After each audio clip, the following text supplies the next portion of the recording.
प्रकाश की किरणें गमन करती है, तो आप हमेशा याद रखिएगा सीधी रेखा में जो है प्रकाश गमन करती है। निर्वात में प्रकाश की चाल होती है, निर्वात में प्रकाश की चाल कितना होता है? तो 3 × 10⁸ मीटर पर सेकेंड होता है, यानी ऑप्शन का सही है।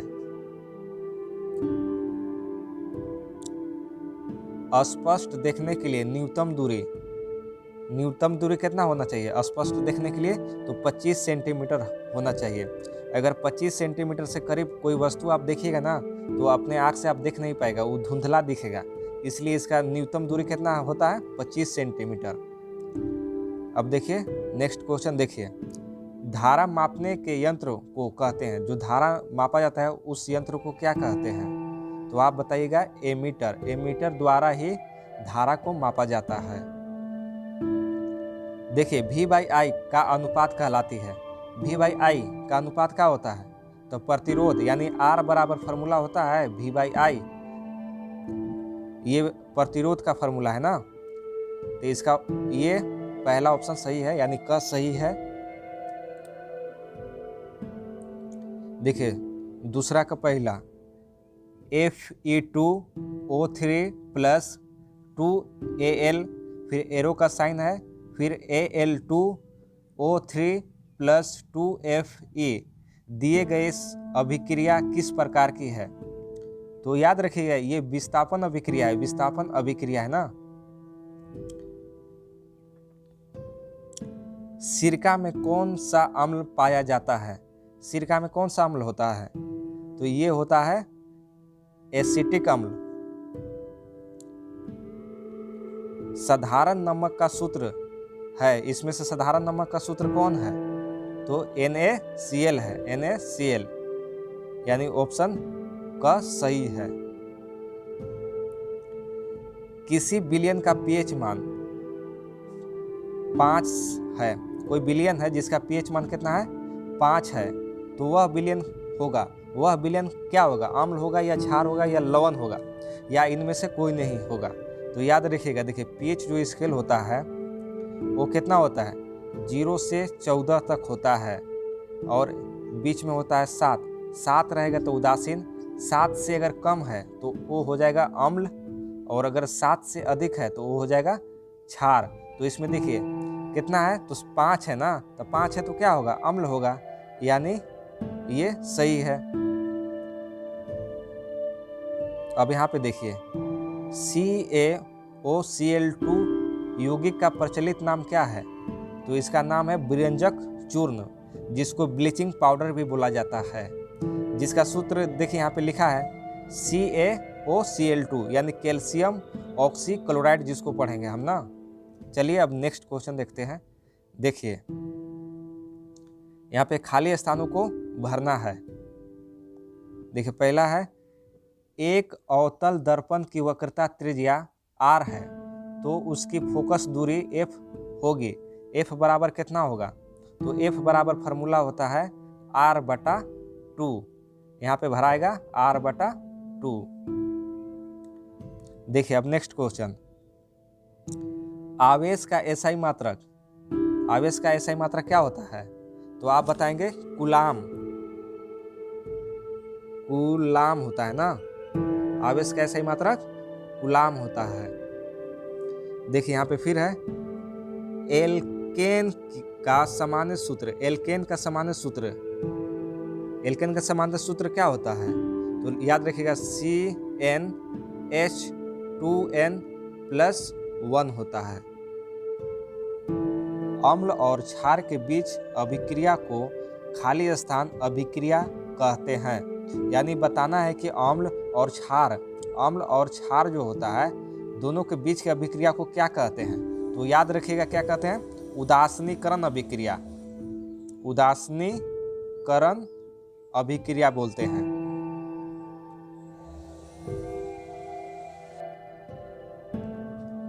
अब यहाँ पे देखिए क्वेश्चन नंबर 7, ये पूछा है कि प्रकाश के परावर्तन के नियमों के लिखे। प्रकाश के परावर्तन के नियम को लिखना है ना। तो प्रकाश के परावर्तन का क्या नियम होता है? पहला नियम यही होता है कि प्रकाश के जो परावर्तन का नियम है उसमें से पहला नियम क्या है, तो आपतन कोण, आपतन कोण, आपतन कोण, कोण, और एक होता है परावर्तन कोण, परावर्तन, परावर्तन कोण। ये दोनों क्या होंगे, बराबर होते हैं। क्या होते हैं, बराबर होते हैं। समझ में आ गया। पहला नियम है कि आपतन कोण परावर्तन कोण के बराबर होते हैं, यानी कहने का मतलब क्या है कि एंगल आई बराबर एंगल आर होता है ना। पहला नियम आप लिख लीजिएगा कि आपतन कोण परावर्तन कोण के बराबर होता है। अब देखिए इसका दूसरा नियम, इसका होता है कि आपतित किरण, दूसरा नियम क्या है, आपतित, आपतित किरण, आपतित किरण और परावर्तित किरण, परावर्तित, आपतित किरण और परावर्तित किरण लिख लीजिए कॉपी में। आपतित किरण और परावर्तित किरण तथा अभिलंब, तथा अभिलंब, अभिजुलम, अभिलंब, अभिलंब, तीनों, तीनों जो होता है एक ही तल में होता है। क्या होगा, एक ही तल में होगा। पहला नियम लिख लीजिए, आपतन कोण परावर्तन कोण के बराबर होते हैं, यानी एंगल आई बराबर एंगल आर होता है। दूसरा नियम क्या होता है, आपतित किरण परावर्तित किरण तथा अभिलंब तीनों एक ही तल में होते हैं। लिख लिए। अब देखिए नेक्स्ट क्वेश्चन, यहाँ पे नेक्स्ट क्वेश्चन है, अवतल दर्पण के किन्हीं दो उपयोग लिखिए। तो अवतल दर्पण कहाँ कहाँ उपयोग होता है, देखिए सिंपल उपयोग लिखिएगा आप हमेशा। एक होता है सोलर कुकर में, कहाँ होता है, सोलर कुकर में होता है, सोलर कुकर में खाना बनाने में होता है। सोलर कुकर होता है जो सूर्य के प्रकाश से खाना को बनाता है, तो उसमें एक उपयोग होता है। और दूसरा कहाँ उपयोग होता है, हेडलाइट में, गाड़ी के जो हेडलाइट होता है उसमें उपयोग होता है। एक होता है गाड़ी के हेडलाइट में और दूसरा होता है सोलर कुकर में उपयोग होता है ना। क्वेश्चन नंबर 9, तीनों चालक जिनका प्रतिरोध 2 ओम, 4 ओम और 6 ओम है, कितना कितना है, तो पहला है 2 ओम, यानी R1 कितना है आपके पास, प्रतिरोध को बोलते हैं R1, ये सब R1 R2 R3 सब प्रतिरोध होता है, तब R1 के लिखेंगे 2 ओम है। R2 कितना है, 4 ओम है, और R3 कितना है, 6 ओम है, 6 ओम है। समझ में आ गया, R1 2 ओम, R2 4 ओम, R3 6 ओम है।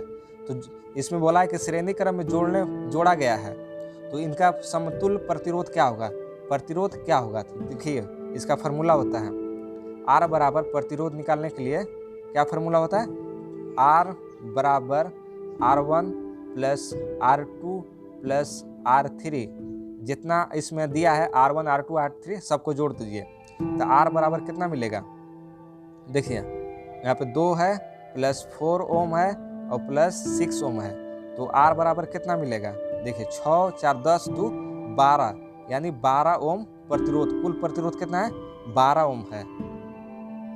मनुष्य में वृक्क एक तंत्र का भाग है जो संबंधित है, किससे संबंधित है, तो आप बताइएगा, उत्सर्जन से संबंधित है, यानी ऑप्शन ग सही है।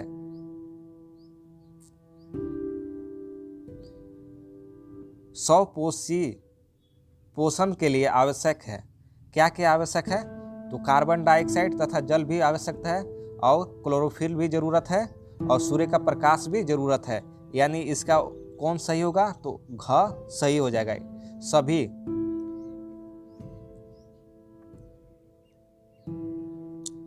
पादप में जाइलम उत्तरदायिक है, पादप में जो होता है जाइलम वो क्या कार्य करता है, तो याद रखिएगा जल का वहन करता है। निम्न में से कौन मादा जनन तंत्र का भाग नहीं है, मादा जनन तंत्र का कौन इसमें से भाग नहीं है, तो आप याद रखिएगा शुक्र वाहिका, ये जो है वो जनन अंग का भाग नहीं है।